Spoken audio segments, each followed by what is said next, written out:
በዓለም ላይ ካሉ ሀገራት በሙሉ ይህች ሀገር የእግር ኳስ እውነተኛ ምድር ተብላ ትጠራለች። ብራዚል ፔሌ፣ ሮናልዶ፣ ሮናልዲኒሆ፣ ካካ፣ ኔይማርና ቪኒሺየስ ጁኒየርን ያፈራች ምድር ናት። 5 የዓለም ዋንጫ ድሎችን በማስመዝገብ ስሟን በእግር ኳስ ታሪክ ላይ በደማቅ ቀለም የጻፈች ብቸኛዋ ሀገር። ነገር ግን ከዚህ ወርቃማ ታሪክ ጀርባ ዓለም የሚያከብራቸው የእግር ኳስ ኮከቦቿ ሕይወት ፍጹም ማመን በሚከብዱና ያልተጠበቁ ክስተቶች የተሞላ ነው። አስቡት፣ የዓለም ኮከቡ ሮናልዲኒሆ በሕገ ወጥ ፓስፖርት ተይዞ በፓራጓይ እስር ቤት ውስጥ የእስረኞችን እግር ኳስ ውድድር ተጫውቷል። ይሄ ብቻ አይደለም። በዓለም ላይ ትልቁ የካርኒቫል ዳንስ ሲከበር ከተማዋ ለ4 ቀናት በሙሉ ሕይወት አቁማ በጭፈራና በድግስ ብቻ ታሳልፋለች። ከፌቬላ ድህነት እስከ ዓለም ዋንጫው ክብር በእግር ኳስ ታሪክ ውስጥ የማይታመኑ ነገር ግን እውነታ የሆኑትን የብራዚሊያን ኮከቦች ምስጢራዊ ሕይወት እንዲሁም ማንም ሊነግራቸው የማይደፍረውን አስደናቂ ታሪክ ይዘንላችሁ ቀርበናል። እስከ ቪዲዮ መጨረሻ አብራችሁን ቆዩ። ብራዚል ለዓለም የሰጠቻቸው ተጫዋቾች ተራ ሰዎች አይደሉም። የሕይወት ታሪካቸው ከእግር ኳስ ሜዳ ውጪ እጅግ አስገራሚና ብዙዎች በማያውቁት ምስጢር የተሞላ ነው። በ1998 የዓለም ዋንጫ ፍጻሜ ዋዜማ የዓለማችን ምርጡ አጥቂ ሮናልዶ በሆቴል ክፍሉ ውስጥ ባልታወቀ ምክንያት ራሱን ስቶ ወደቀ። ቡድኑም በድንጋጤ ይዋጣል። ሮናልዶ ግን ከጥቂት ሰዓታት በኋላ ሜዳ ገብቶ ተጫወተ። ከ4 ዓመታት በኋላ ደግሞ በ2002 ዓለምን አስደምሞ ዋንጫውን አነሳ። ሌላው አስገራሚ ብራዚላዊ ባለታሪክ ደግሞ ሮናልዲኒሆ ነው።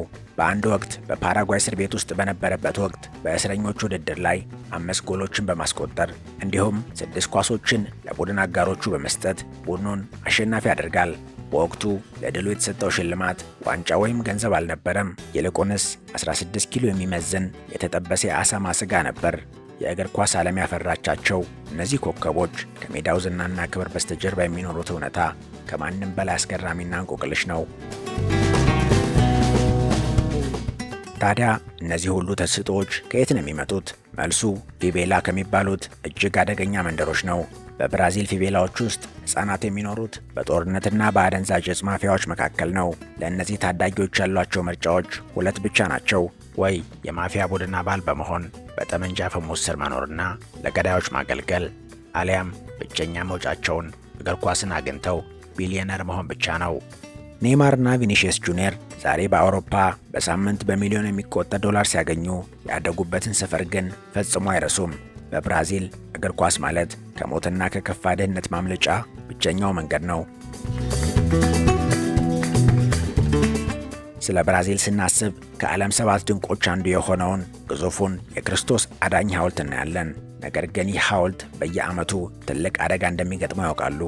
ሐውልቱ በተራራ ጫፍ ላይ በመገንባቱ ምክንያት በየዓመቱ ከ3 እስከ 5 ያህል ጊዜ በከባድ መብረቅ ይመታል። መንግሥት የሐውልቱን ጣቶችና ራስ በየዓመቱ ለመጠገን በሚሊዮኖች የሚቆጠር ዶላር ያወጣል። እንዲያውም አስገራሚው ነገር በሐውልቱ ቀኝ እጅ ላይ ወደ ውስጥ የሚያስገባ ምስጢራዊ በር አለ። ሰራተኞች ሐውልቱን ለመጠገን በክርስቶስ እጅ ላይ እየተሳቡ እስከ ጫፍ ድረስ ይወጣሉ። በመጨረሻም ስለ ብራዚል ስናስብ የሪዮ ካርኒቫልን መርሳት አይቻልም። ይህ ተራ በዓል አይደለም፣ የዓለም ትልቁ ድግስ ነው። ለ4 ቀናት ሙሉ መላው ብራዚል ሥራ ታቆማለች። ባንኮች፣ ትምህርት ቤቶችና የመንግሥት መሥሪያ ቤቶች ይዘጋሉ። ከ2 ሚሊዮን በላይ ሰዎች በየቀኑ ጎዳና ላይ በመውጣት ያለ እረፍት ይጨፍራሉ። በዚህ በዓል ላይ ድሃውና ሀብታም እኩል ይሆናሉ። በፊቬላ ውስጥ በረሃብ የሚሰቃየው ወጣት በካርኒቫሉ ቀን የንጉሥ ልብስ ለብሶ በከተማው መሃል ይነግሳል። ብራዚል ማለት ይህች ነች። ስቃዩን በዳንስ ድህነቱን በእግር ኳስ የምትረሳ አስገራሚ ሀገር። 5 የዓለም ዋንጫዎች፣ የሳምባ ዳንስ ድምቀትና የዓለምን እግር ኳስ በንጉሥነት የሚመሩ የኮከቦች መገኛ።